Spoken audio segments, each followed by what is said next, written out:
Dearly beloved in Jesus Christ, welcome to the reflections of Second Ordinary Sunday, Year C.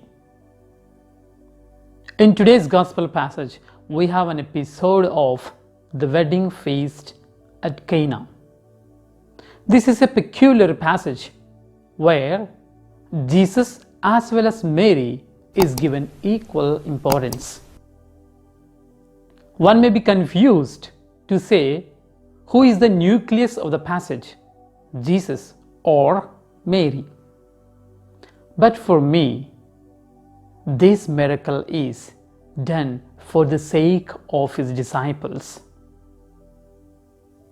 Dear friends, Jesus had manifested himself to so many people, different times in different places, from his birth onwards. First, he manifested himself to the shepherds. In the second place, he manifested himself to the Magi or the day of Epiphany. And again, he manifested himself to the crowd at his baptism. And now, he manifests himself to his disciples. Dear friends, the disciples of Jesus were in need of Jesus' manifestation to them. The disciples were from different places and of different characteristics, and each of them had their own motivation to follow Jesus. For instance, James and John wanted to be either side of Jesus in his glory. Peter wanted Jesus to be a powerful earthly king. And Nathanael said, "Can anything good come from Nazareth?" And Judas Iscariot wanted Jesus to liberate the Jews from the Roman clutches.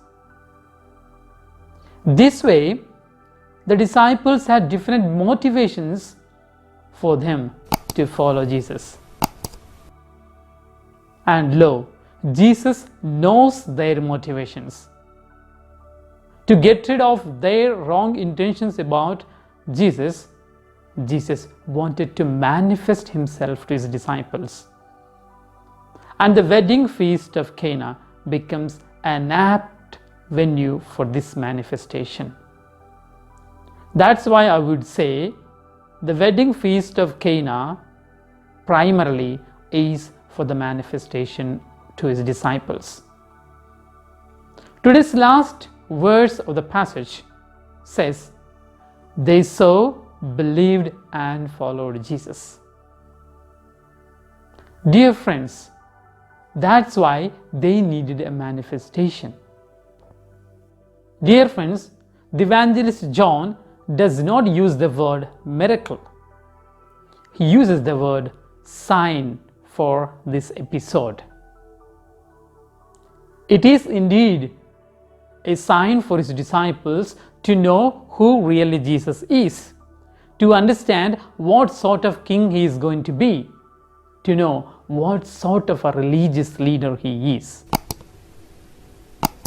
And after this manifestation, disciples have understood that there is more to life than their just a profession.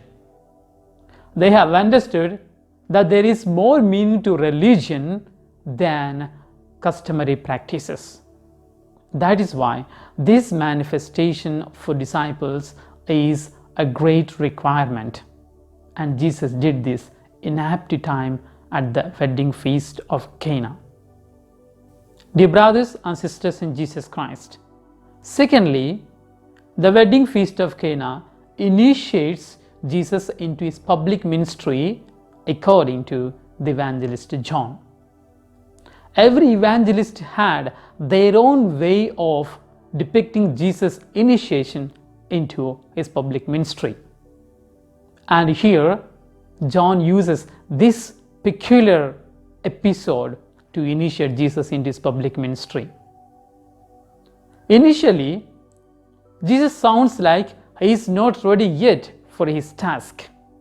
For we hear, "My hour has not yet come." but lo, seeing the need of the people there, Jesus immediately responds and opens himself into his public ministry.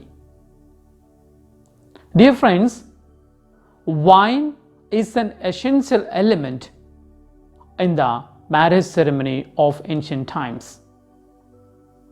It is a humiliation for the family of the groom to run short of wine. They say they lack joy when there is no wine in the marriage ceremony. So, this is an awkward situation where the entire family of the groom is put into public humiliation. Jesus, understanding this awkward situation, responds aptly and saves the entire family from the public humiliation. Therefore, dear friends, if it is needed, Jesus will not hesitate to help his children at any point of time.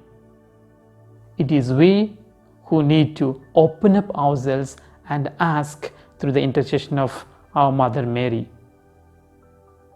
Dear friends, at the third place, the Gospel passage shows the powerful intercession of our Blessed Mother. Dear friends, listen clearly the words Mother Mary says. She said, "They have no wine." This statement is neither an order nor a request or a plea. This statement is simply expressing a need. And Mother Mary knows that his son Jesus would fix it. That's why it's neither an order nor a plea, but an expression of a need. And Jesus aptly responded for this. That is the power of the intercession of our Blessed Virgin Mother. Remember the beautiful verses in the traditional Catholic prayer of Mary, Memorare.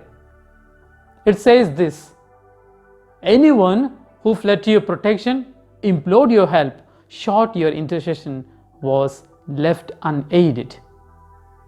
And with this confidence, let's fly to our Blessed Mother Mary for her intercession, through whom we can never be denied of any help.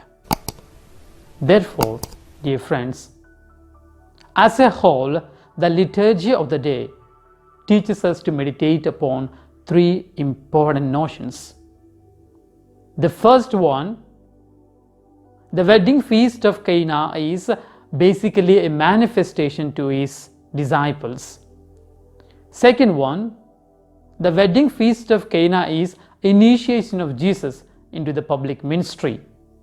And in the third place, the powerful intercession of our Blessed Virgin Mary. Let us meditate upon these beautiful verses and be blessed by Him. Let God bless us all.